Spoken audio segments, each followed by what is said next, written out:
একাধিক পাত্রী দেখানোর পরেও কোনো মেয়েকে বিয়ে করতে ইচ্ছুক না এই যুবক। তার দাবি একটাই, যদি বিয়ে করতেই হয় তাহলে এই দূর সম্পর্কের দাদিকেই বিয়ে করবে। দর্শক, কেন এই দাদিকে বিয়ে করতে চাচ্ছে বিস্তারিত আমরা তার কাছ থেকেই জানার চেষ্টা করব।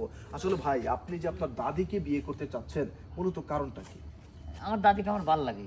আমার দাদি আমাকে সেই সুন্দর সুন্দর কথা কয়, মনে করেন যে সব সময় সাথে করে রাখে, যেখানে যায় হ্যাঁ আমাকে সাথে করে যায়। তারপরে মনে করেন যে গালে তুলি তুলি ভাত খাওয়ায়, তারপরে গরুর দুধ চাল দিলি মনে করেন দুধ খাওয়ায়, বিস্কুট বিস্কুট খাওয়ায়। মনে করেন যে আমার দাদি ছাড়া অন্য কাউকে আমার ভালো লাগে না। আচ্ছা ওই নির্লজ্জ, দাদি দাদি করেছ না? তোরে যে কইছি যে এটা হলো আমার খালা, তোরে 300-এরও বেশি পাত্রী দেখাইছি, তোর ওইটির দিকে চোখ যায় না?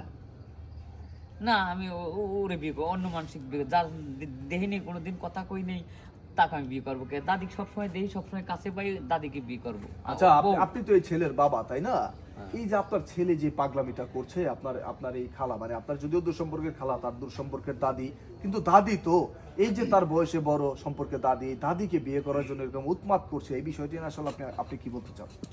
ওই বিষয়টা নিয়ে মানে আমার কালায় তারে আদর করছে বেশি, তো ওই আদরে আদরে ওই অবস্থায় গেছে। আমি তারে যতগুলা মেয়ে দেয়াইছি, যদি আপনারা দেখাইতাম, আপনার পছন্দ হইতো, আপনি বিয়ে করার লেগে অস্থির হয়ে দেখেন, কিন্তু তারে আমি বুঝাইতে পারতাছি না। আমি যতই বুঝাই, খালি আমার দাদিরে বিয়ে করব, আমি দাদিরে বিয়ে করব, আমি দাদিরে বিয়ে করবো। দাদির মধ্যে কি পাইছে? তা অবশ্যই আমরা একটু এই দাদির কাছ থেকে জানার চেষ্টা করি যে দাদির মধ্যে কি পেয়েছে, আসলে আপনার মধ্যে কি পেয়েছে আপনার এই নাতি যে আপনাকে বিয়ে করতে চাচ্ছে। ছোটোর থেকে আদর করছি, এটা কি আমার অপরাধ? এই নাতিরে যেমন আদর করছি, এইটারেও তো আদর করছি, তো হে তো আমার অসম্মান করে কোনো কথা কয় না, হে তো বিয়ার কথা কয় না, আমারে দাদি হিসাবে সম্মান করে। কিন্তু ওই মানে কি কমু যে খাটা ছাড়া আমার কোনো কথাই শুনে না। ও পারলে মানে আমার পিছে পিছে সারাক্ষণই ঘরে ঘুমাইতেও কিন্তু ঠিক মতো দেয় না, খোঁচাখুচি শুরু করে দেয়, দরজার জানলার মধ্যে যাবে এবারে শুরু করে দেয়। ও দাদি তোমারে কখন বিয়া করবো, দাদি তুমি কখন আমার বউ হইবা? এটা কোনো কথা? আমার সমাজে মান ইজ্জত আছে না? মানুষের মধ্যে মুখ দেখাইতে হইব না আমার? এই পাগলামিটা করতেছে।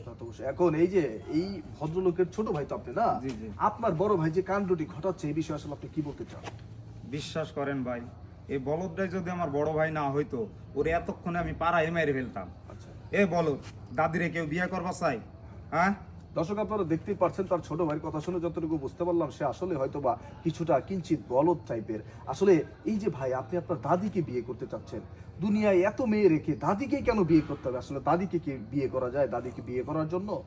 আমি কাকু বুঝাবের পারতেছি না ভাই, বুঝুক না করলে পরে হবি না। আমি দাদি ছাড়া আমি কাকু বিয়ে করলে, দাদিকে আমার ফাইন লাগে, ভালো লাগে, বউ হিসেবে কাছে পাবো সব সময়, যাতে মানে পর না হয়ে যায়, বুঝছেন? অন্য মানুষের বিয়ে করলে তো পর হয়ে যাবে নি। আমার বউ যাওয়ার পর পর আমার দাদি সব সময় আমাকে মনে করেন যে ওই জামাই কইতো, ডার্লিং কইতো, খুব আদর করতো, ঠিক আছে? এ প্রতিদিনই কইতো, করতে করতে করতে করতে মনে করেন আমারও মনে ধরে গেছে, দাদির মনটা আমার মনের ভিতর ঢুকে গেছে। আমি দাদি ছাড়া আমার কোনো কিছু ভালো লাগে না, যেখানে যাই হ্যানি দাদি, যেদিকে তাকাই সেদিকেই দাদি, দাদি হবে আমার বউ। আপনার দাদি তো আপনাকে দুষ্টমির ছলে বলতো, যেটাই বলতো দুষ্টমির ছলে। আপনি এই বিষয়টাকে, ছোটবেলার বিষয়টাকে যে সিরিয়াসলি ভেবে এই যে বড় হয়েছেন, বিয়ের উপযুক্ত, আপনার বিয়ের বয়স পার হয়ে গিয়েছে, এখনো বিয়েও করছেন না, উল্টো দাদির সাথে পাগলামি করছেন, এটা কি ঠিক? এটা তো আমি বুঝিনি। আমি তো বুঝি যে যেহেতু জামাই জামাই কয়, মনে করেন যে এই যে কয়দিন আগেও কইছে, আমি মনে করি। শোন, এখন থেকে বুঝার চেষ্টা কর যে তুই বড় হইছস, তুই এখন ছোট না। আর আমি তোরে ওই মানে খেলার ছলে ওই ছোটবেলার মতো করে নাতি ডাকি দেখে আদর করি দেখে আমি তোর কিন্তু বউ না, আর তুইও আমার জামাই না, এটা বুঝার চেষ্টা কর। দর্শক, আপনারা দেখতেই পারলেন আজকের ঘটনাটি, এখানে যেটি ঘটেছে, যদিও ভিডিওটি আমরা শুধুমাত্র আপনাদের বিনোদন দেওয়ার জন্য তৈরি করেছি, সম্পূর্ণ কাল্পনিক একটি ভিডিও, কিন্তু এখানে আপনাদের জন্য একটি গুড মেসেজ রেখেছি। দাদি নানি এই সম্পর্কের যারা আছেন, হোক দূর সম্পর্কে বা হোক কাছের, যখন ছেলে মেয়ে প্রাপ্তবয়স্ক হতে শুরু করে, মানে 10 থেকে 12 বছর বয়স পেরিয়ে যায়, তারপর থেকে আপনারা তাদের সাথে দুষ্টামি না করাটাই বেটার। দুষ্টামির ছলে অনেক কথা বলেন, সেই দুষ্টমিকে কেন্দ্র করেই কিন্তু এরকম দুঃসাহসিকতার চিন্তা ভাবনা বা এরকম দুষ্টমি টাইপের চিন্তা ভাবনাই এইসব নাতিদের মধ্যে থাকে। তো দাদি নানিদের উদ্দেশ্যে বলবো, যখনই কোনো নাতি আপনার প্রাপ্তবয়স্ক হবে, তখনই আর তার সাথে আগের মতো দুষ্টমি করবেন না, তাহলেই এই ধরনের ঘটনাগুলো ঘটবে না। সবাই ভালো থাকবেন, ধন্যবাদ।